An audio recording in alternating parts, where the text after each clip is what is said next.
It was just before sunrise at the Freshway Market on the edge of a quiet Ohio town. The store smelled faintly of cardboard and cold air from the coolers. Most nights the crew dragged themselves in half awake, but there was one worker who never seemed tired. Her name was Elena.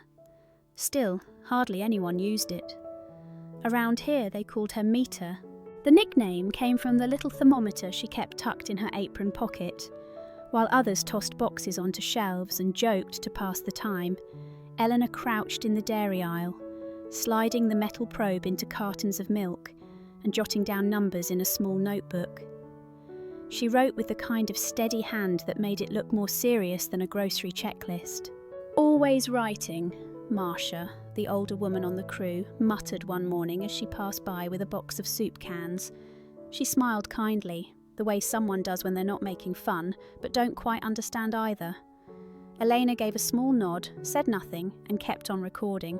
To most of the younger workers, she was just background noise, quiet, strange, almost invisible. They teased lightly, called her Meter under their breath, and moved on with their shift. But there was something about the way she worked that didn't fit. She inspected every pallet as though it were her own responsibility. Her eyes lingered on seals, dates, and labels when no one else bothered to look. That morning, as the hum of the coolers filled the air, Elena crouched with her thermometer again, checking the milk row by row. She didn't notice the man watching from the end of the aisle. Dalton, the new regional manager, had just walked in. He leaned against the shelf, coffee cup in hand, pretending to skim his clipboard. But his eyes never left Elena. There was a familiarity in the way she moved, methodical, precise, deliberate. Dalton had seen it before during his years of food safety training.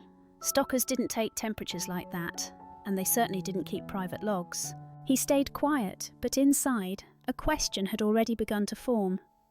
Who exactly was Eleanor, the woman they called Meter?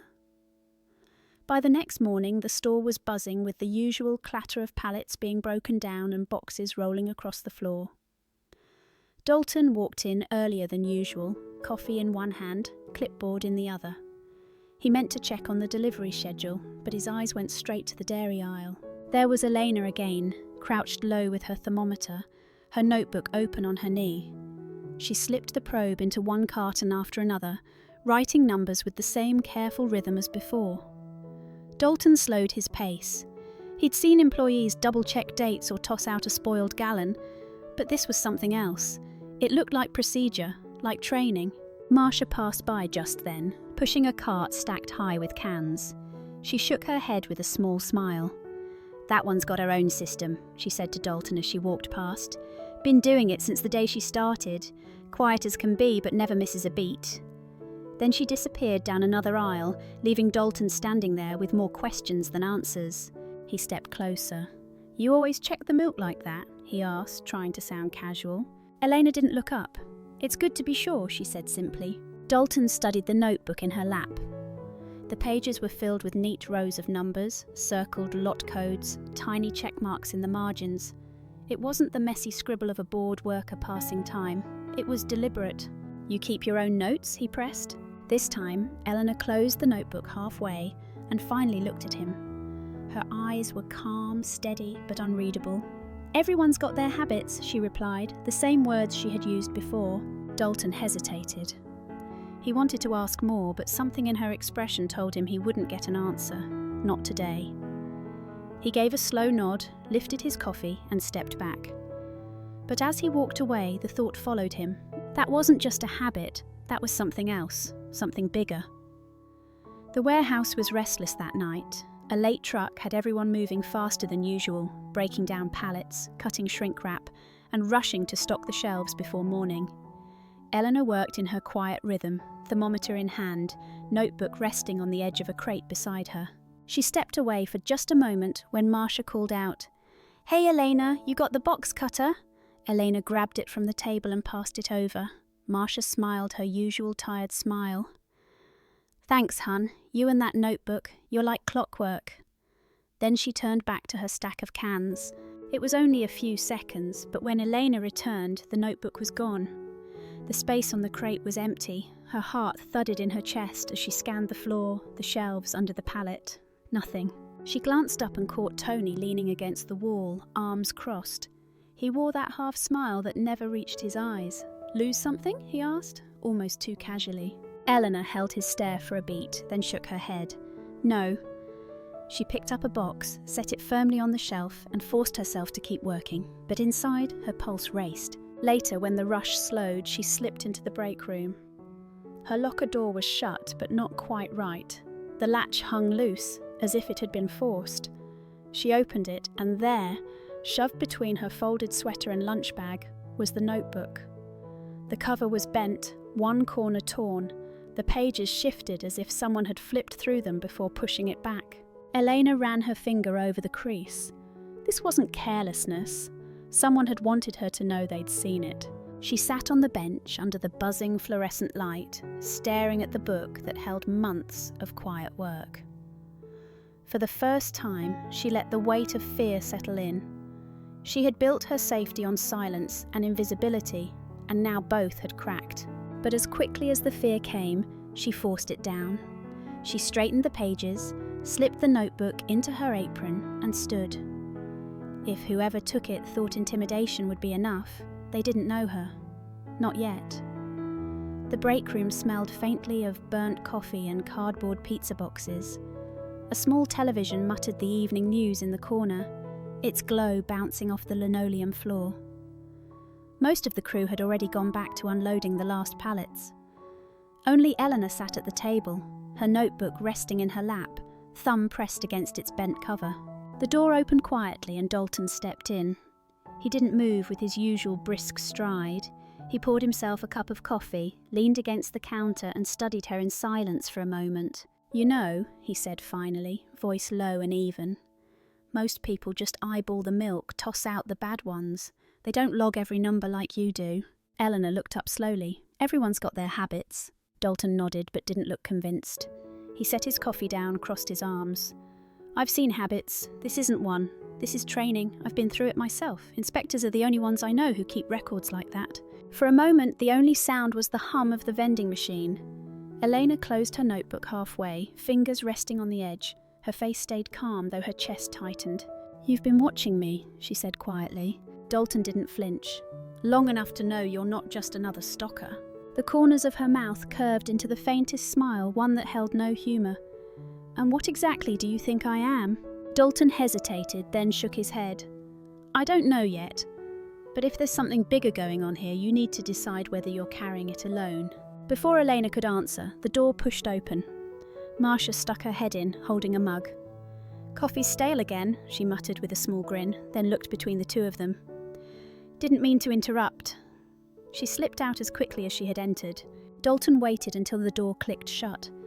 "Look," he said softly, "I'm not asking for your life story. But tomorrow, if there's something I should know before it blows up in our faces, I'd rather hear it from you." Eleanor's eyes dropped to her notebook. Her voice was steady when she replied, "Not tomorrow. Soon. For now, let me handle it." Dalton studied her for another moment, then picked up his coffee. "Fine, but I'll be watching." When he left, the room felt heavier. Eleanor sat alone, notebook pressed against her chest, knowing the walls she had built were starting to thin.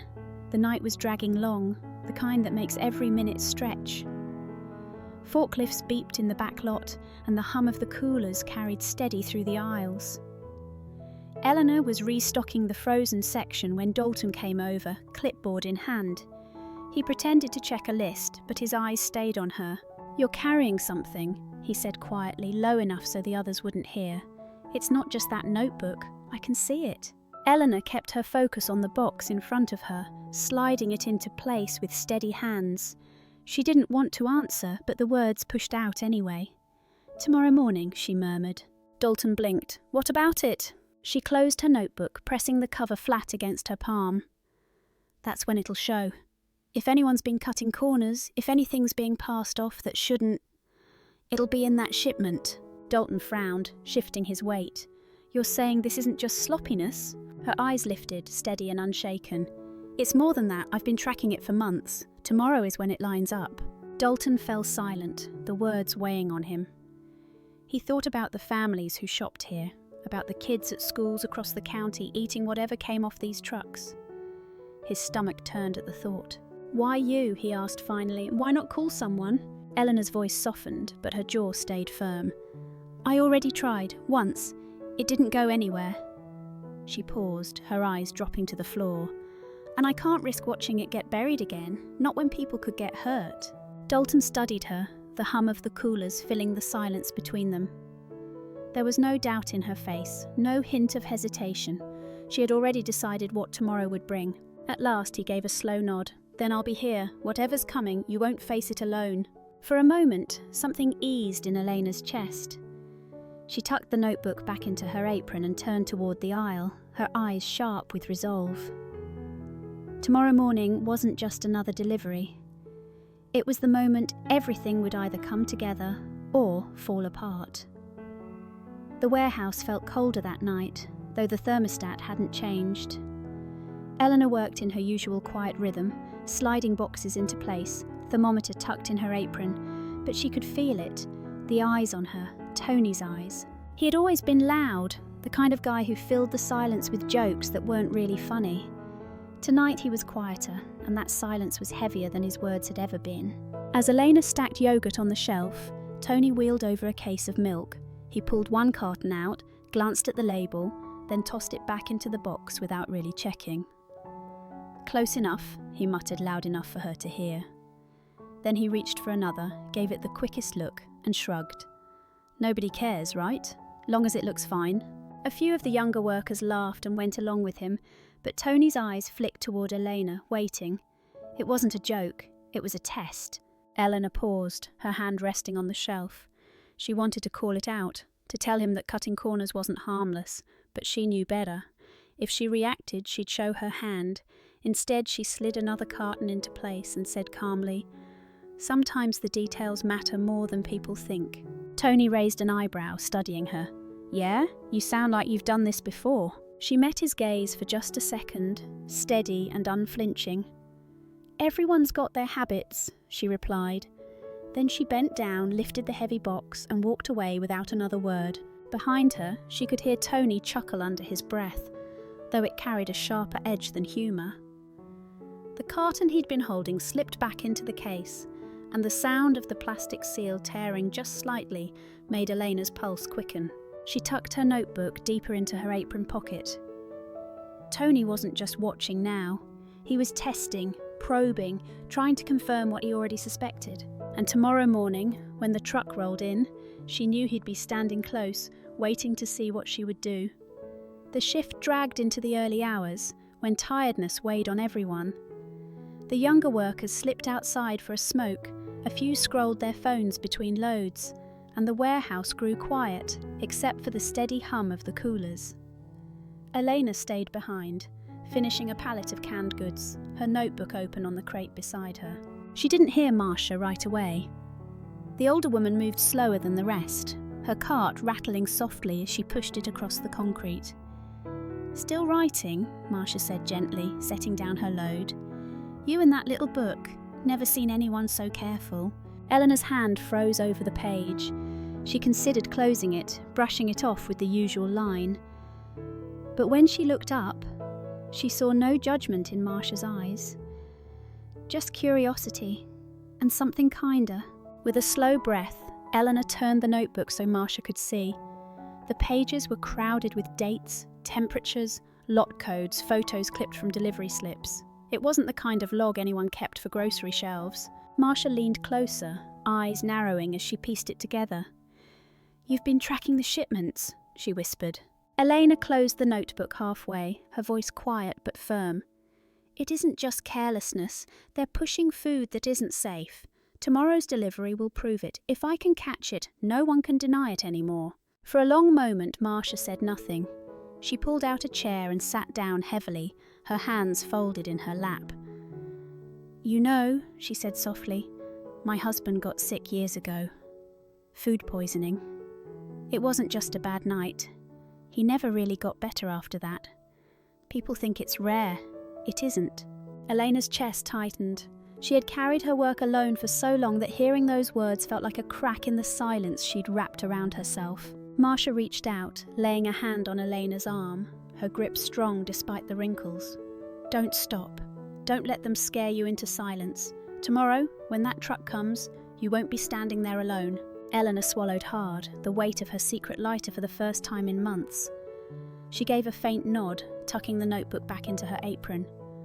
For once, she wasn't just Meter. She was someone with an ally. And in the quiet of the warehouse, between the hum of the machines and the creak of carts, the fight ahead didn't feel quite so lonely anymore. Just after midnight, the warehouse lights buzzed faintly as the crew slowed down. Most of the night's work was done, the aisles quiet except for the rattle of a cart here and there. Elena was stacking boxes when she heard the low rumble of a truck outside. She frowned. No delivery was scheduled this late. The dock door screeched open and a driver in a heavy jacket wheeled in a single crate wrapped in clear plastic. Tony was the one who signed the slip, his pen scratching across the page too fast. He didn't even glance at the paperwork before handing it back. Elena moved closer, her stomach tightening. The seal across the top of the crate was torn, taped back down in a crooked line. She crouched, running her fingers over the tape. The lock code stamped on the side was faint, rubbed almost unreadable. She slipped her thermometer into the corner and waited. The numbers rose higher than they should have for frozen meat. Her jaw clenched. This wasn't just sloppy, it was deliberate. Behind her came Tony's voice, casual but sharp at the edges. "Relax, Eleanor. Customers cook it anyway. Nobody gets hurt." She didn't answer. Instead, she glanced up at the security camera in the corner. The red light that normally blinked steady was dark. Dalton walked in just then, catching her look. He followed her eyes, then muttered, "Breaker must have tripped again. Cameras froze last week too." He shook his head in frustration. Of all the nights. Eleanor pulled her phone from her pocket and snapped a picture. Seal, lock code, temperature reading scrawled on her page. Her hand shook, not from fear but from the anger simmering in her chest. Anger at the thought of this crate ending up in a school cafeteria or a nursing home kitchen. Dalton crouched beside her, his voice low. "This isn't the big one. Tomorrow morning is. This was just them getting sloppy." Eleanor closed the notebook and hugged it tight against her chest. Across the dock, Tony leaned against the wall, watching her every move with a smirk. But this time she didn't look away. For months her silence had kept her safe. But tonight, as the evidence sat at her feet, she knew silence was no longer enough. Morning was only hours away, and when the real trucks came, she'd be ready. The sky outside was still dark when the first rumble of a truck echoed across the lot. Elena's chest tightened. This was it. The delivery she had been waiting months for.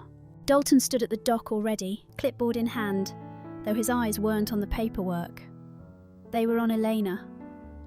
Beside him, Marcia tugged her jacket tighter against the chill. She hadn't needed to be here, but she had shown up anyway. "If families are eating this," she'd told Elena the night before, "then I'm not letting you stand there by yourself." The truck doors swung open. Pallets of ground meat and dairy products lined the inside. At first glance, it looked ordinary. But Elena's eyes locked on the seals. Some were crisp and new. Others looked patched, like someone had peeled them off and pressed them back again. She pulled her thermometer, slid it into the corner of a box, and waited.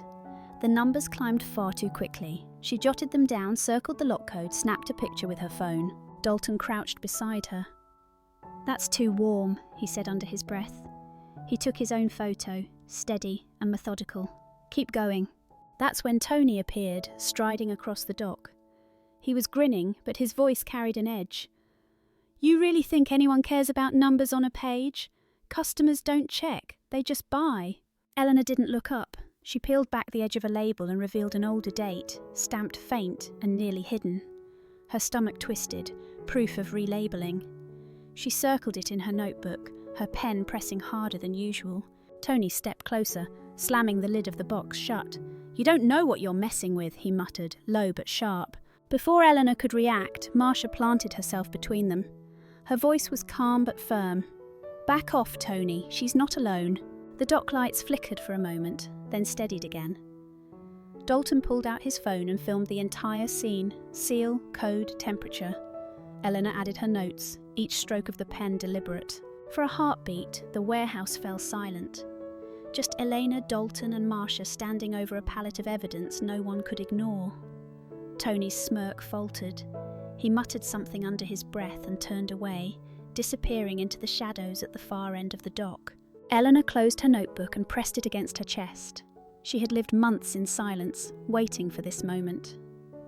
Now the truth was written down, captured in photos, impossible to bury. The fight wasn't finished, but the evidence was finally in her hands. The story made the rounds quietly at first, a short article in the local paper, a clip on the evening news. But in town, it spread fast. A supplier had been caught relabeling expired food. The shipments had gone out to schools, nursing homes, and even the small hospital nearby. For weeks, parents and staff had worried about stomach bugs, shrugged them off as chance. Now they knew it wasn't chance at all. At Freshway, the mood had shifted. Customers lingered longer at the registers, asking cautious questions. Workers spoke in low voices about what had happened. And somewhere in all those conversations, one name kept surfacing: Elena. She still came in at the same time every shift, still wore the same plain apron, still carried her little thermometer. She stacked shelves quietly, as though nothing had changed. But people noticed now. They stepped aside for her in the aisle, nodded in a way they hadn't before. One afternoon, as she was straightening milk cartons, a woman approached her. She looked tired, with a kind smile and a young boy tugging at her hand. "Are you Elena?" she asked softly. Eleanor froze for a second, then nodded. "My son eats lunch at the elementary school," the woman said. Her voice wavered. "Thank you for what you did. I don't know how many of us even realised, but you kept our kids safe." The boy looked up at Elena with wide eyes, not understanding the details, but sensing the weight of the moment. Elena's throat tightened. She gave a small smile and said only, "I just did my job." Later that week, Dalton handed her an official letter. Corporate wanted her to move into a compliance role, with better pay and a title to match. She read it carefully, then folded it in half and tucked it into her apron pocket. "I'll think about it," she told him. For now, she wanted to finish her shift. That night, as she walked through the dairy aisle with her notebook, she noticed a small note taped to the cooler door. The handwriting was Marcia's. "Thank you for keeping our families safe." Eleanor smiled faintly, slipping her thermometer back into her pocket. She returned to her work, steady and quiet as ever. Because heroes don't always stand in the spotlight. Sometimes they stand in the cold aisle of a grocery store, unnoticed, until the day their silence saves everyone else. Stories like Eleanor's remind us of something simple but powerful. Courage doesn't always look loud. Sometimes it's a quiet choice, repeated day after day, to do what's right, even when no one is watching. One person paying attention, one person refusing to stay silent, can change the safety of an entire community. So here's the question I want to leave with you. In your own everyday life, what details are you overlooking that might matter more than you think? And if you notice something wrong, would you have the courage to speak up? Thank you for spending this time with us. Until next time, this is Rain Inside. See you in the next story.